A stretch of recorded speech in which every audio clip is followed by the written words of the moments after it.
Just before sunrise on May 20th, 2025, federal agents stood outside a gated house in Porter Ranch while armored vehicles idled nearby. As a battering ram hit the front door, stunned neighbors stepped onto driveways, watching rifles come out first. Inside that home, investigators later documented stacks of cash, loaded firearms, body armor, plus phones still glowing with unfinished conversations. At that same hour across Los Angeles County, Homeland Security, ATF, IRS Criminal Investigation, LAPD, major crimes, and even Burbank detectives were hitting addresses tied to one network. Nobody on those quiet blocks knew they were watching the fall of something that had been running smoothly for years. To understand why that door got kicked in, you have to go back in time, before the headlines, before the raids, to when this whole thing was moving low-key. Long before May 2025 made national news, Glendale plus Hollywood had already become ground zero for a different kind of operation that most folks never saw coming. Armenian immigration into Los Angeles County picked up heavily during the late 1980s plus early 1990s after the Soviet Union collapsed, bringing families looking for stability, along with street codes that traveled from Moscow prisons to Southern California apartments. Within that mix, a structure known as vory-zakony, translated as thieves-in-law, shaped how disputes got handled, how money got moved, and how silence stayed enforced. These weren't random crews moving reckless, since hierarchy mattered, loyalty mattered, while overseas elders in Armenia, Russia, Georgia, even Chechnya could step in to settle issues. So even though the setting looked like suburban Los Angeles, the rulebook often came from thousands of miles away. During the 1990s, Armenian Power, known as AP-13, formed in Hollywood as a defensive crew before leveling up into a serious street presence tied to narcotics distribution, plus drive-by homicides. Federal indictments later linked AP-13 to extortion rackets aligned with the Mexican Mafia, proving that cross-ethnic alliances were business decisions rather than cultural statements.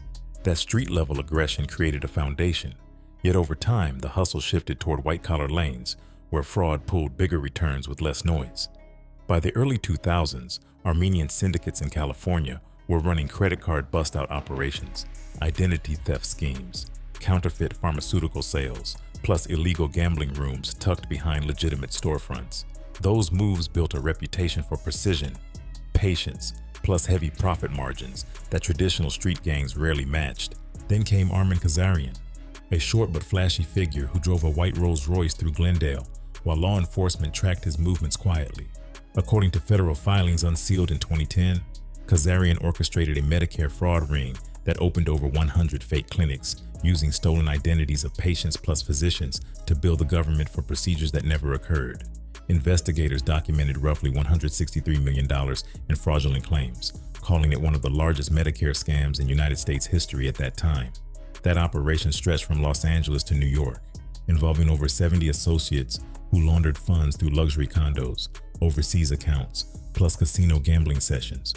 When Khazarian pleaded guilty in 2010, later getting deported to Armenia in 2017 after parole violations, the system he built did not vanish overnight. His removal created a vacuum in Los Angeles that younger operators were ready to fill, since power never sits empty in circles like that. By the late 2010s, two names began surfacing more often inside Armenian social clubs, trucking yards, plus private gatherings across the San Fernando Valley. Ara Artuni, born in 1984, settled in Porter Ranch, while Robert Amirian, born in 1978, moved through Hollywood real estate with increasing visibility. Both carried the title Avtoritet, which in Russian means authority, marking mid-level bosses who commanded crews while still respecting higher thieves overseas. As money started flowing through new channels, especially logistics contracts, plus digital fraud, territory lines blurred even if the tension stayed quiet for a minute. Meanwhile, the criminal blueprint evolved past street corners into corporate lanes, where paperwork looked clean on the surface, yet carried different intentions underneath.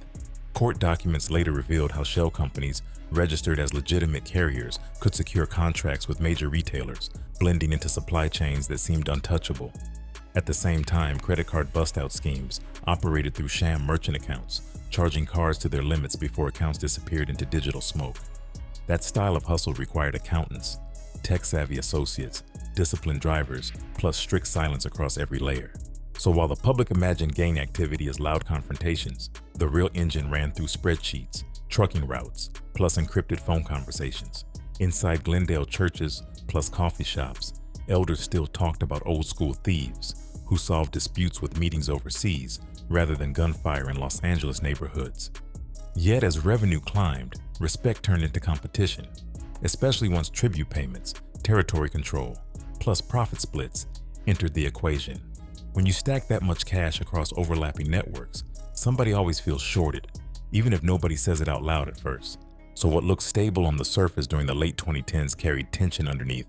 That quiet empire nobody talked about was already loaded. It just needed one spark to push everything into motion. After Armen Khazarian disappeared from Los Angeles power circles following his 2017 deportation, attention quietly shifted toward younger figures who had been watching closely from the sidelines. Two names started circulating more often in Glendale lounges, private birthday halls, plus trucking depots scattered across the San Fernando Valley. Ara Artuni moved differently from most people in that orbit, keeping a low profile while building influence through structure instead of noise. People who crossed paths with him described someone patient, calculating, focused more on networks than personal spotlight or public reputation.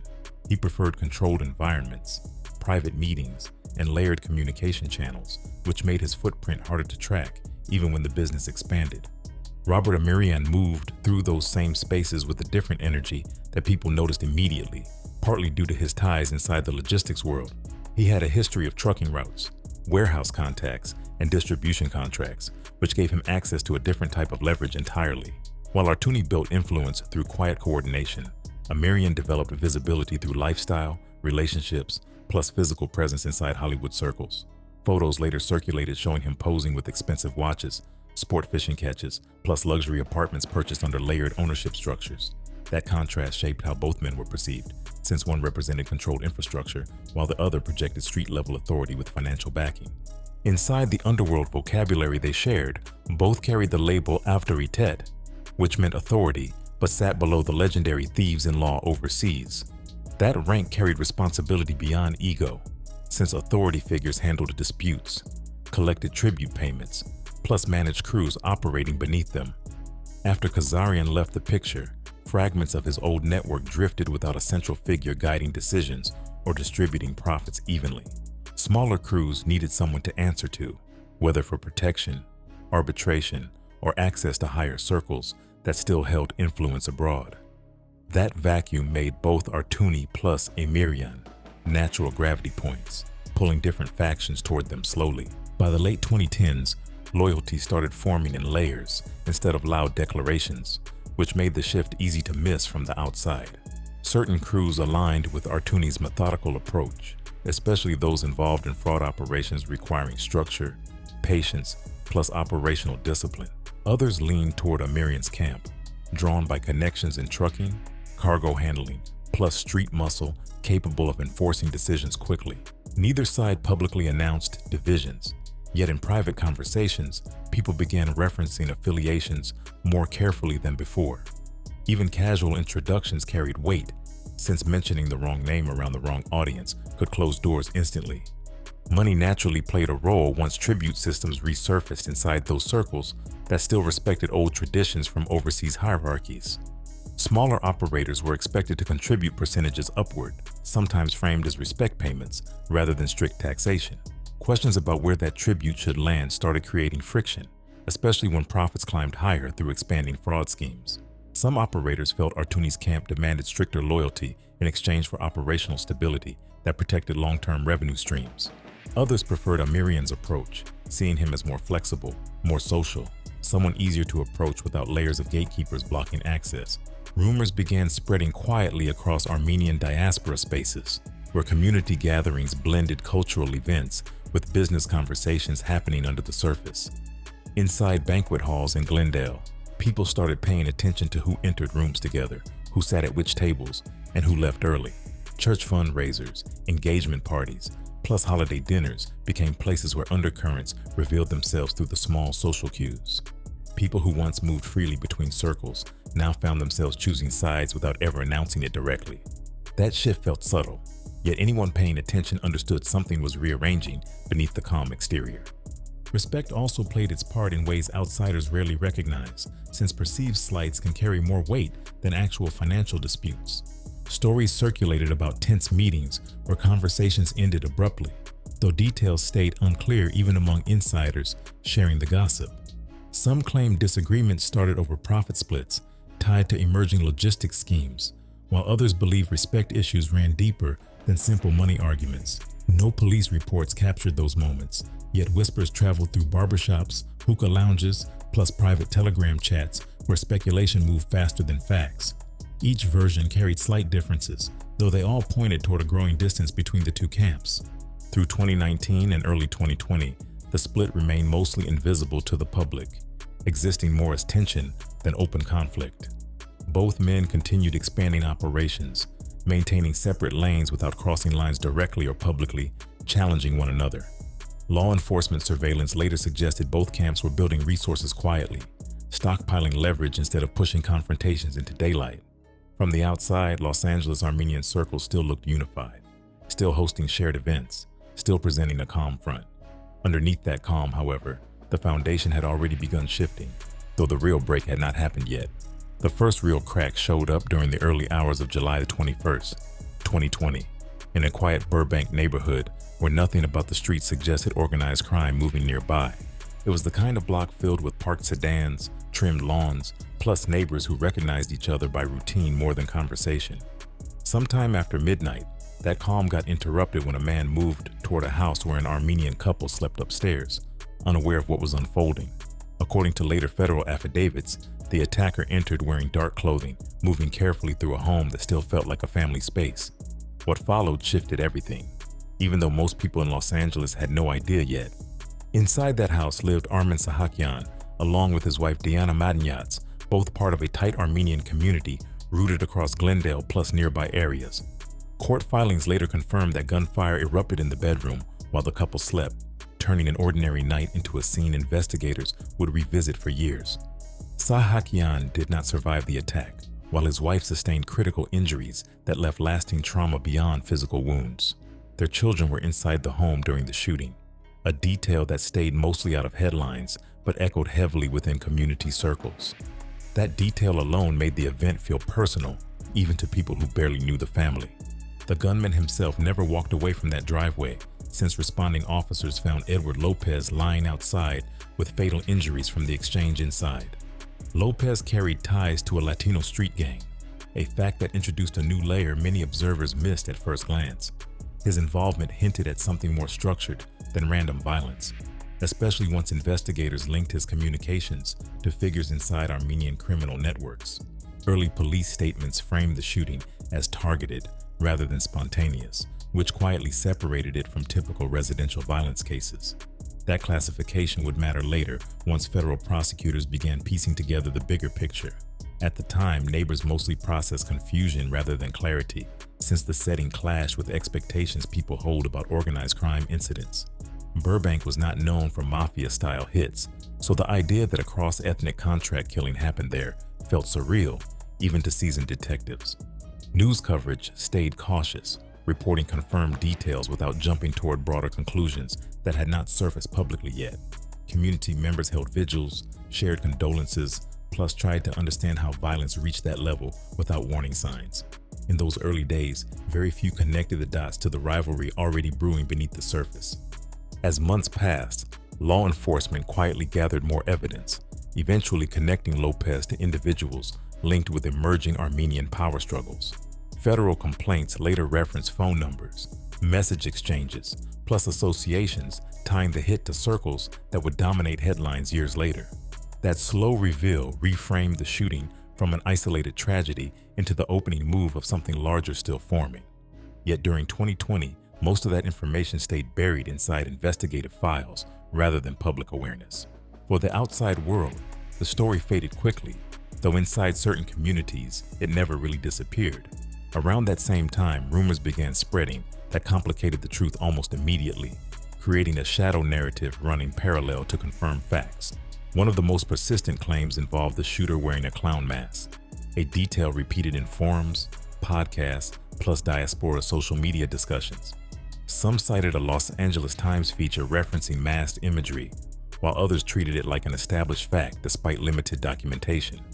Law enforcement records never firmly confirmed the mask, Yet the image stuck since it felt symbolic in a way hard evidence rarely does. That moment shows how myths begin forming almost in real time when violence carries unusual details. The clown mask story kept growing legs online, turning into something that felt bigger than the actual shooting itself. Bloggers speculated about intimidation tactics borrowed from overseas prison folklore, while others linked it to pop culture influences circulating around that period. Each retelling added layers, blurring the line between verified events plus urban legend in ways investigators could not control. Over time, the myth became part of the conflict's identity, even though the factual record stayed more restrained. That split between reality plus folklore would repeat throughout the war that followed. Within Armenian circles across Los Angeles, the emotional impact landed harder than any rumor circulating online. Families who once viewed internal disputes as distant or exaggerated suddenly saw proof that violence could reach front doors without warning. Conversations inside churches, banquet halls, plus private gatherings shifted in tone, moving from speculation to quiet concern. People who previously treated tensions like background noise started paying closer attention to affiliations plus relationships. Even those removed from criminal life sensed a boundary had been crossed that would not easily reset. Looking back, investigators later described that Burbank shooting as an early turning point, though it did not feel that way in the moment. The rivalry still existed mostly as whispers, unresolved tensions, plus unspoken divisions that had not yet exploded publicly. Yet something fundamental changed after that night, even if nobody could fully articulate it immediately. The sense of distance people once felt from internal conflicts began fading slowly but steadily. After that moment, anyone close to those circles understood one thing clearly: safety was no longer guaranteed just because the war had not gone public yet. While the Burbank shooting planted fear, the real engine driving everything forward was already building quietly inside spreadsheets, contracts, plus warehouse loading docks. Federal investigators later uncovered how certain crews moved deeper into logistics, chasing money streams that looked legitimate on the surface, yet carried hidden intentions underneath. The centerpiece of that shift became a cargo theft operation tied to major retailers, most notably Amazon, which relied heavily on contracted carriers across Southern California. Instead of hijacking trucks at gunpoint, operators learned how to slip inside the system using paperwork rather than force. That transition changed the scale completely. Since corporate supply chains offered opportunities, street crime never could. According to court filings unsealed years later, shell trucking companies registered as legitimate carriers, applying for contracts like any small logistics startup entering the market. These companies submitted real insurance documents, business registrations, plus clean delivery histories long enough to gain trust from major distributors. Once approved, they received scheduled pickup routes moving electronics, cosmetics, household goods, plus other high-demand products across state lines. Drivers working those routes would load shipments exactly as expected, scanning barcodes while cameras recorded nothing unusual. Then, somewhere mid-route, trailers would simply divert, disappearing from assigned paths without triggering immediate alarms. Instead of delivering packages to distribution centers, shipments often ended up at secondary warehouses controlled by the same network running the scheme. Investigators later described storage units packed floor to ceiling with unopened merchandise waiting to be redistributed through informal resale channels. Some items reportedly hit online marketplaces, while others moved through local swap networks, feeding discounted goods back into everyday circulation. That quiet pipeline allowed stolen products to blend into normal commerce without raising quick suspicion. It also meant profits could multiply fast once the operation found a steady rhythm. At first, the money climbed gradually, starting with individual loads valued in the hundreds of thousands rather than anything headline-grabbing. Over time, however, repeated diversions stacked into totals that surprised even seasoned investigators reviewing the numbers later. Federal complaints estimate more than $83 million worth of merchandise vanished between roughly 2021 through 2024 under that broader network. That kind of revenue pushed the operation into a different league entirely, turning what began as clever theft into something resembling corporate-scale fraud. Once numbers crossed into 8 figures, everything around the operation began shifting accordingly. Lifestyle changes followed naturally, though not always in ways obvious to outsiders watching casually.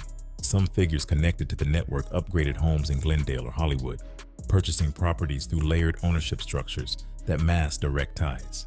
Social media accounts started showing glimpses of luxury vehicles, designer watches, plus international trips that hinted at rising fortunes without spelling out the source.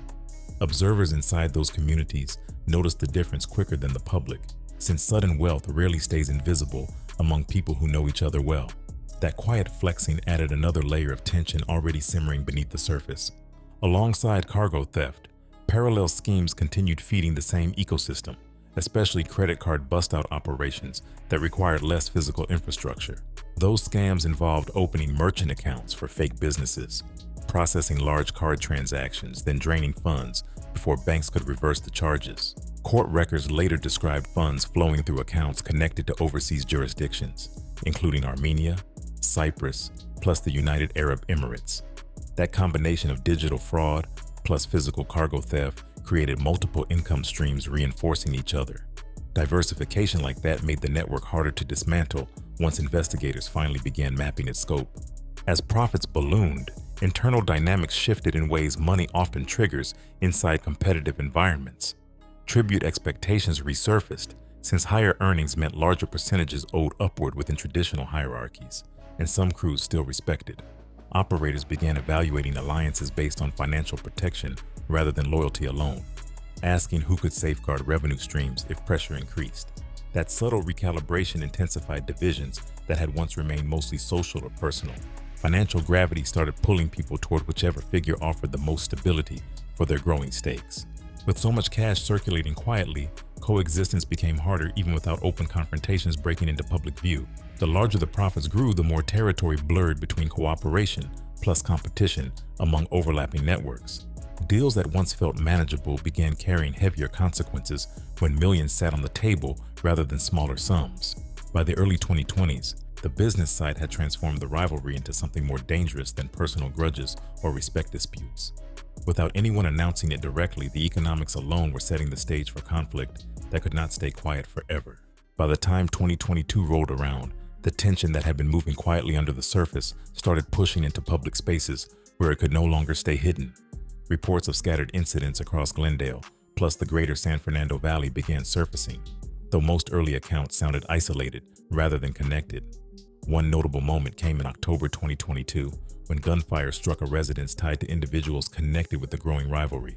Authorities later linked that shooting to circles surrounding Ara Artuni, though public details remained limited during the early investigation stages. Still, inside Armenian communities, people understood something serious was shifting, even if the outside world stayed unaware. As 2023 approached, incidents became harder to dismiss as coincidence, especially once targets appeared more deliberate, plus locations more visible. On April 3, 2023, one of the first direct attempts against Robert Emiryan unfolded inside a Hollywood apartment garage, a setting that instantly raised the stakes. According to federal complaints later unsealed, a masked gunman approached Emiryan as he entered the garage, opening fire with a rifle before fleeing quickly. Surveillance footage captured fragments of the chaos, including bullet casings scattered across concrete floors where residents usually park quietly. Emiryan survived that ambush, though the fact that someone tried hitting him at home sent shockwaves through the circles, watching closely.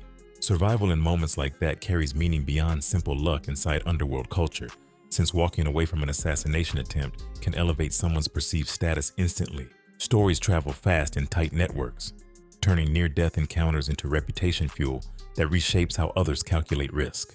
After the garage shooting, talk about Emiryan shifted from quiet respect towards something closer to legend among certain observers. People began framing him as untouchable, someone who could take hits yet keep moving without slowing operations down.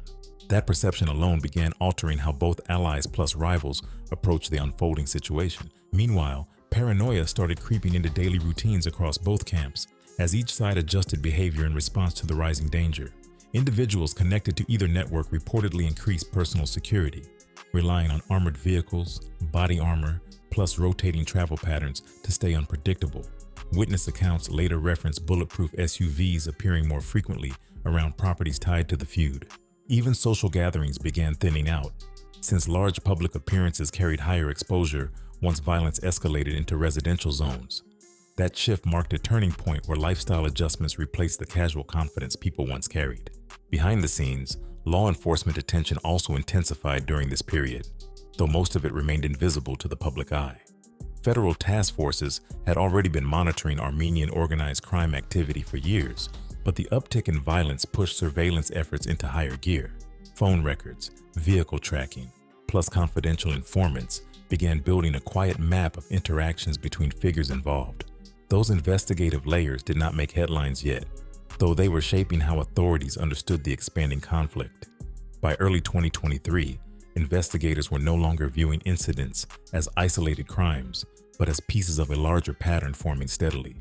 Despite those growing risks, retaliation cycles continued unfolding, reinforcing the sense that the rivalry had entered a new phase entirely.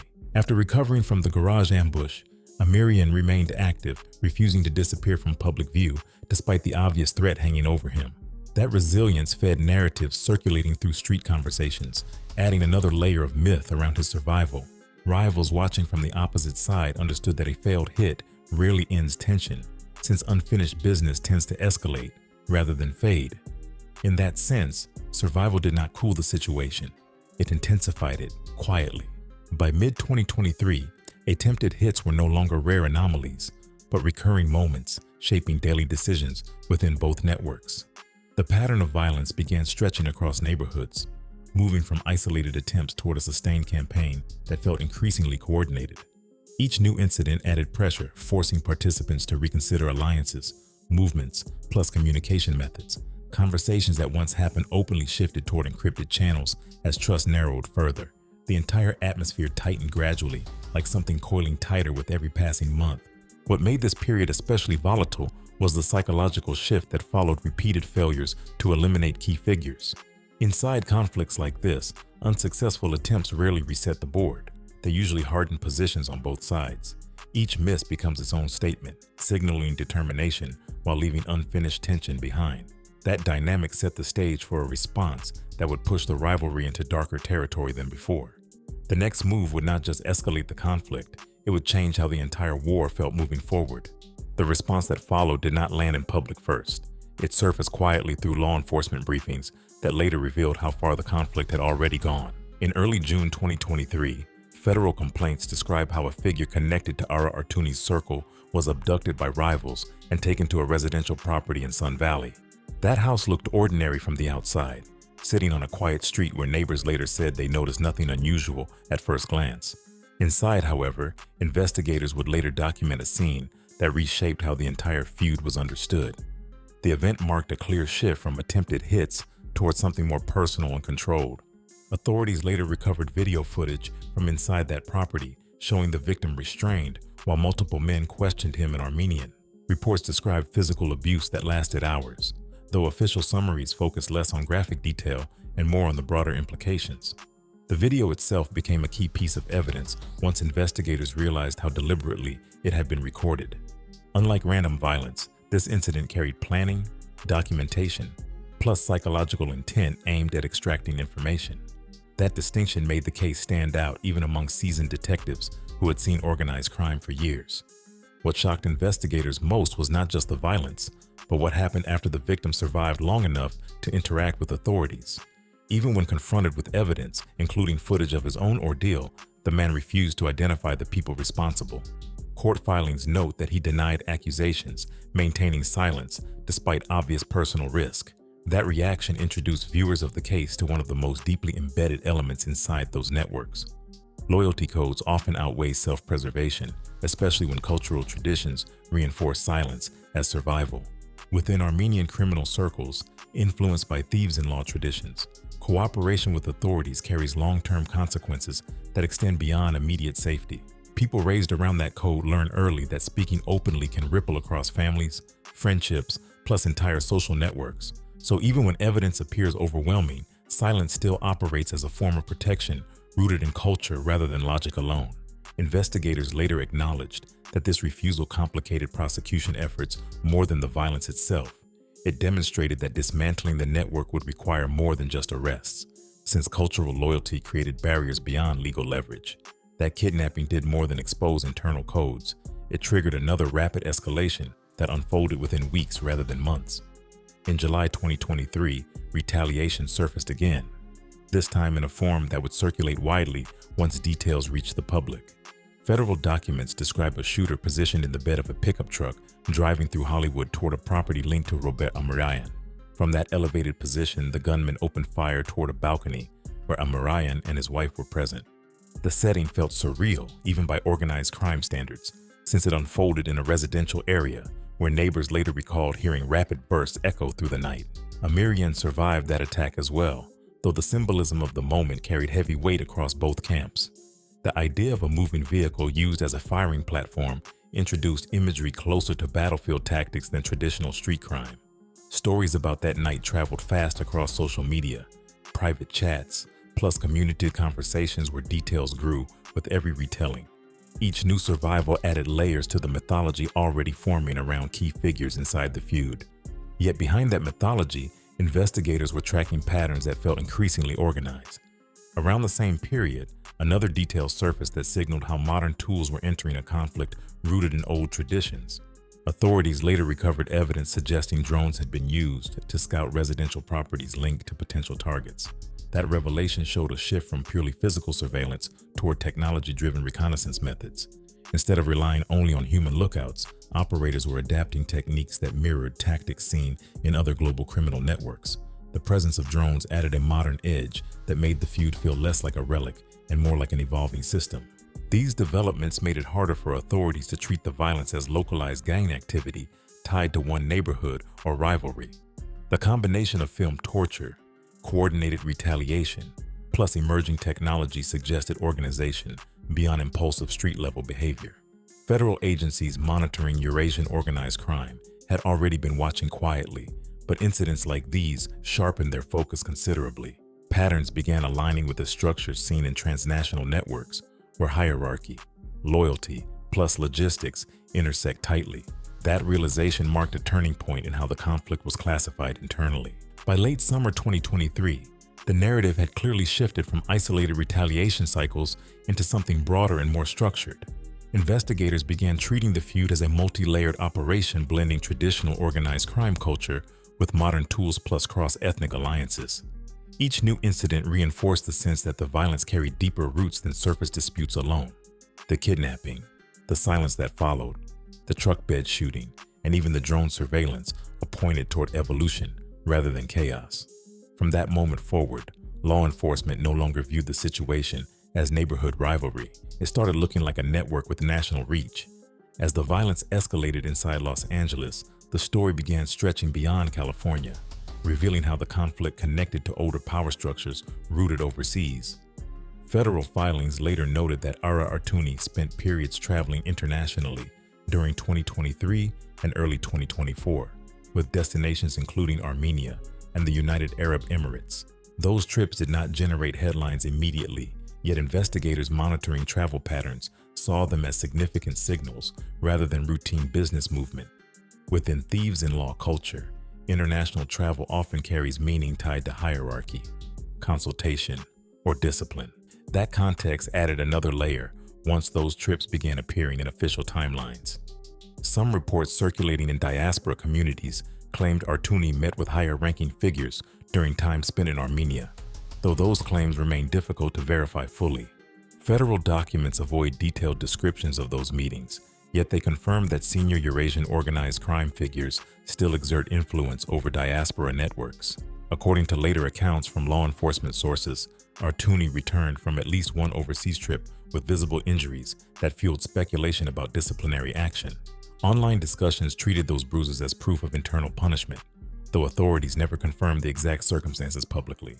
This is one of those moments where rumor traveled faster than facts, shaping perception even without hard confirmation. Regardless of the details, the broader takeaway remained clear for investigators watching closely from the background. Armenian organized crime in Los Angeles did not exist in isolation. It still intersected with global networks that carried their own rules. Decisions made in Glendale or Hollywood could still echo across Armenia, Russia, or other parts of the diaspora where hierarchy mattered deeply. That connection explained why certain disputes felt larger than local disagreements, since reputational damage could ripple internationally. It also meant that local violence risked drawing unwanted attention from figures far beyond Los Angeles streets. After those overseas movements, Artuni reportedly spent time in Dubai, a location frequently mentioned in financial investigations tied to transnational fraud cases. Dubai's role as a global financial hub made it a common stop for individuals managing offshore assets or temporary relocation. Travel records referenced in federal complaints placed Artuni moving between regions before eventually returning toward North America.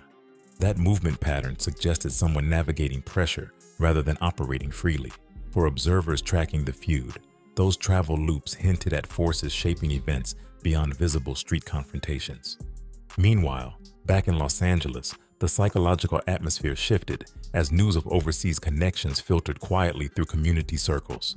Conversations inside Armenian neighborhoods started reflecting growing unease, especially among older residents who viewed the violence as damaging to the community's reputation. Elders worried that high-profile incidents could attract scrutiny not just from local police, but from federal agencies with broader mandates. At the same time, younger figures began discussing the conflict differently, sometimes framing it through social media posts that glamorized survival stories. That generational contrast widened internal divides even further. Rumors of surveillance began spreading across the San Fernando Valley, fueled by increased sightings of unfamiliar vehicles lingering near known gathering spots. Some believed federal agents were already monitoring movements closely, while others dismissed those fears as paranoia feeding itself. Private group chats filled with speculation about informants, wiretaps, or sealed indictments waiting quietly in the background. That uncertainty added pressure without providing clarity, leaving people unsure how much law enforcement actually knew. In environments built on secrecy, uncertainty alone can shift behavior dramatically. At the same time, fear of hired shooters traveling across state lines started circulating, especially after earlier incidents showed cross-ethnic involvement. Stories about potential hitmen arriving from outside California traveled quickly, though confirmation often lagged behind the rumors. Even unverified claims affected daily routines, pushing individuals to limit appearances or avoid predictable schedules. That climate of suspicion fed the sense that the conflict was expanding beyond familiar boundaries. Whether exaggerated or not, the fear itself reshaped how participants moved. By late 2024, the feud no longer looked like a contained rivalry between two Los Angeles factions. It resembled a pressure point connecting local crime with international influence. The combination of overseas travel, diaspora hierarchy, plus rising paranoia shifted how the situation felt even to outside observers. Community members sensed the stakes rising, though few could predict exactly where it would lead next. While the streets still carried tension openly, a quieter development was unfolding behind the scenes. Federal agencies were now watching more closely than ever, building something that had not surfaced publicly yet. By early 2025, the conflict had already stretched across years, yet one moment would shift how everyone inside those circles viewed the stakes. On a night in March 2025, gunfire erupted inside an underground parking garage in Universal City, a place normally filled with quiet routines rather than violence. According to federal complaints, Robert Amirian's partner had just driven into the structure with children inside the vehicle when masked attackers approached suddenly. The setting mattered as much as the act itself, since garages feel private, enclosed, almost insulated from chaos outside. When shots rang out there, the message carried weight beyond another attempted hit. Witness accounts later described how the gunfire echoed off concrete walls, amplifying the shock of violence in a space designed for everyday life. The victims survived, though injuries required immediate medical attention, which drew emergency responders quickly into the scene. News coverage stayed cautious at first, reporting confirmed injuries without naming the deeper context unfolding behind it. Still, word spread fast inside Armenian communities across Los Angeles, where the implications landed heavily. When families become part of the fallout, even hardened observers start reassessing where the line sits. Within underworld culture, violence between rivals often follows unspoken boundaries, even when those lines blur over time. Bringing partners or children into direct danger disrupts that balance, shifting perception from calculated rivalry towards something more reckless. That psychological shift traveled quickly through private conversations, reshaping how participants viewed the ongoing feud. People who previously treated the conflict as contained suddenly saw it touching spaces considered off limits. That realization alone changed the tone across multiple circles almost overnight. Public reaction outside those networks also intensified once details reached broader audiences through local media reports. Residents in surrounding neighborhoods expressed disbelief that such violence unfolded in areas known more for entertainment studios than organized crime. Community leaders began calling for calm, urging cooperation with authorities without inflaming tensions further. The incident attracted attention from city officials who had previously stayed quiet, while earlier attacks remained less visible. That wider attention placed additional pressure on everyone connected to the feud. Inside investigative channels, urgency increased rapidly as agencies reassessed how the rivalry was evolving. Federal task forces had already been monitoring developments, yet this attack raised concerns about escalation into broader public safety risks. According to later filings, intercepted communications revealed disputes over payments tied to previous hits. Some conversations suggested hired shooters complaining about compensation, hinting at fractures within the networks orchestrating violence. Those fragments offered rare glimpses into internal strain that had not surfaced publicly before. Payment disputes often signal deeper instability inside organized crime structures, since money tends to hold alliances together more than loyalty alone. When individuals begin arguing over compensation, trust weakens quickly, opening cracks that outsiders might exploit. Investigators monitoring those exchanges recognized early signs that the conflict was beginning to strain its own foundations. What once appeared coordinated now showed hints of disorganization creeping into certain layers. That internal friction mattered as much as any external pressure building at the same time. Rumors about those disputes spread quietly through social circles, adding another layer of tension already surrounding the feud. Some insiders began questioning leadership decisions, while others worried that instability might trigger unpredictable retaliation cycles. That uncertainty made the conflict feel less controlled than before, especially for people watching from the edges. When alliances start wavering, outcomes become harder to predict even for those directly involved. The sense of control that once defined the rivalry began slipping gradually. Law enforcement agencies tracking the situation recognized the broader implications unfolding beneath the surface. A feud that once looked like contained retaliation now showed signs of spilling into uncontrolled territory.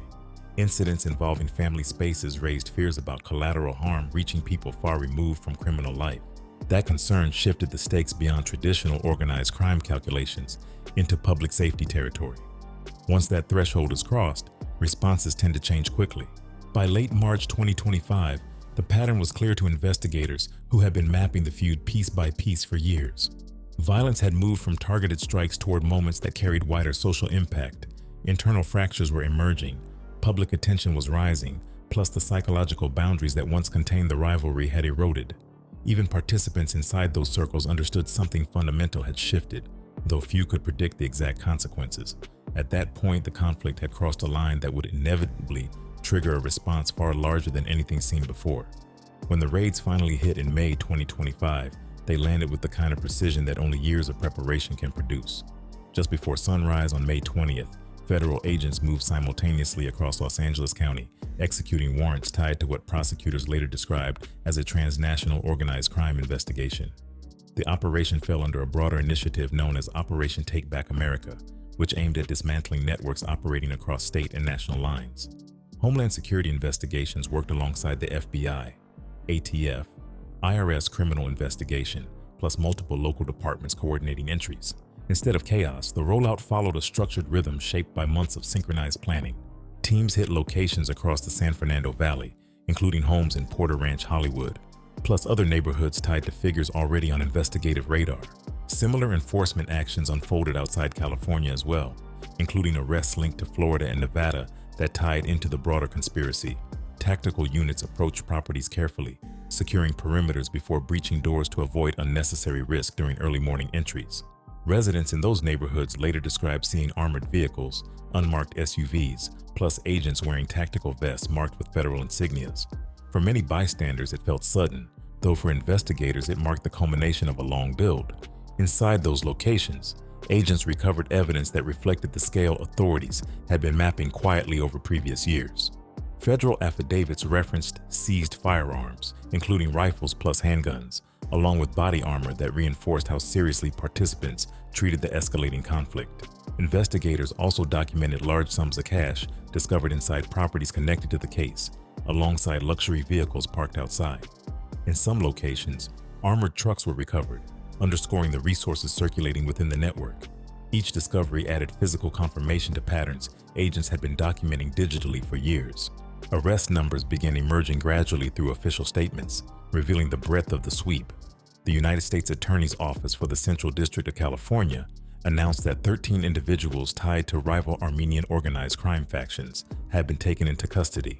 Among those named publicly were Ara Artuni, identified as an alleged organizer of violent acts, plus Robert Amirian, described as a rival figure connected to separate charges.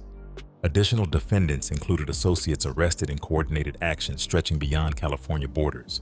That scope illustrated how the investigation had expanded far beyond a local feud. Charges outlined in federal complaints reflected the layered nature of the case investigators had assembled over time. Prosecutors cited attempted murder, kidnapping, illegal firearm possession, plus racketeering-related offenses tied to ongoing violence.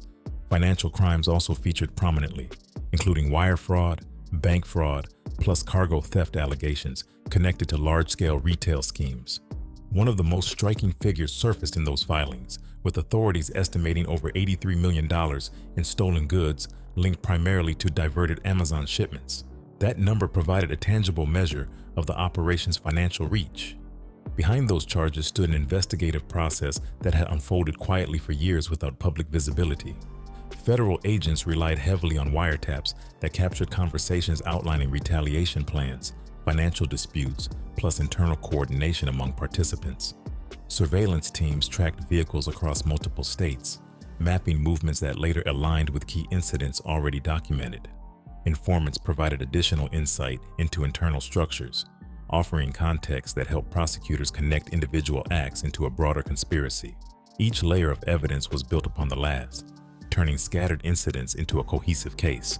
Looking back, earlier moments that once seemed isolated began fitting into a larger timeline once the indictment surfaced publicly. The Burbank shooting, the Hollywood garage ambush, the Sun Valley kidnapping, plus the Universal City attack all appeared within federal narratives outlining escalation patterns.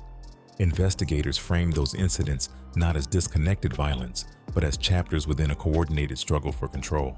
That reframing transformed public understanding almost overnight, shifting perception from street rivalry towards structured criminal enterprise.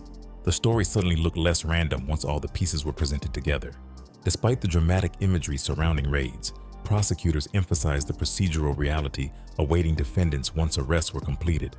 Initial court appearances began unfolding in federal courthouses across jurisdictions, with detention hearings determining who would remain in custody pending trial. Defense attorneys prepared to challenge evidence, while prosecutors signaled intentions to pursue severe penalties tied to the gravity of the allegations. Potential sentences ranged from lengthy federal prison terms to life imprisonment, depending on conviction outcomes. At that stage, the battlefield had moved from neighborhoods into legal arenas, where narratives would be tested differently. For observers who had watched the violence unfold gradually, the shift felt definitive, even if the broader story was not finished. The same rivalry that once played out through drive-by shootings, plus whispered rumors, now moved into court filings, evidentiary hearings, plus sealed motions. Law enforcement agencies continued emphasizing that investigations were ongoing, leaving open the possibility of additional charges or arrests. What remained clear, however, was that the empire built over the years quietly had entered its most vulnerable phase. From that morning forward, the war no longer belonged to the streets alone. It belonged to the courts. After the arrests made headlines, the violence slowed publicly, yet the story did not simply disappear once handcuffs replaced gunfire. Inside Los Angeles communities that followed every twist, conversations shifted from immediate danger toward memory, interpretation, plus unanswered questions. The same incidents that once felt chaotic began settling into narratives shaped by perspective rather than raw fact. People started retelling moments differently, depending on where they stood during the conflict. That shift is usually when history starts turning into mythology. One of the clearest examples remains the clown mask story that first surfaced after the 2020 Burbank shooting. Years later, that image still circulates in online forums, podcasts, plus diaspora discussions where details blur easily. Some retellings frame it as confirmed symbolism tied to intimidation tactics, while others acknowledge the uncertainty yet keep repeating it anyway. The reality sits somewhere between documented evidence plus evolving folklore shaped by repetition. Once a story embeds itself that deeply, separating fact from embellishment becomes harder with each retelling. Social media amplified that transformation, turning fragments of a violent feud into digestible clips that travel far beyond the neighborhoods where everything unfolded. Short videos, commentary channels, plus anonymous accounts began packaging events into simplified storylines designed for attention rather than accuracy. That digital retelling process reshaped how younger audiences encountered the conflict, often encountering myth before context. In spaces driven by views, nuance rarely survives long enough to stay intact. Over time, perception becomes guided less by court records and more by viral storytelling. Music culture also played a role in shaping memory, even if references stayed indirect rather than explicit. Street narratives have always filtered into lyrics, metaphors, plus coded lines that listeners interpret differently depending on familiarity. Mentions of loyalty, betrayal, plus survival echo themes already embedded in the feud's timeline. Those artistic reflections rarely function as documentation, yet they influence how stories live beyond the original events. In that way, culture preserves fragments that official records cannot fully capture. Beyond mythology, practical questions linger inside communities still processing what happened over those years. With major figures facing federal charges, speculation naturally turns toward power vacuums that organized structures rarely leave empty. Some observers believe quieter operators may step forward, favoring low visibility rather than repeating public escalation. Others expect fragmentation, with smaller groups choosing independence over centralized leadership. No single answer dominates, since outcomes depend on legal developments still unfolding. Ongoing trials ensure that the story remains unfinished despite the dramatic nature of the arrests that closed one chapter. Federal court proceedings move slowly, often stretching across years while evidence gets examined through legal procedures unfamiliar to most observers. Each hearing introduces new details, though those revelations rarely attract the same attention as earlier violence. Still, the courtroom phase holds consequences that will shape the next chapter quietly. Legal outcomes tend to influence power dynamics long after headlines fade. Looking back, certain themes continue threading through every stage of the conflict, shaping how participants plus observers interpret what unfolded. Silence remains central, not just in criminal code, but in how communities process events privately rather than publicly. Loyalty still defines how individuals choose alliances, even when consequences grow heavier over time. Reputation lingers as a currency that outlasts individual incidents, influencing decisions even after arrests shift the landscape. Those elements existed before the feud began, and they remain long after the loudest moments pass.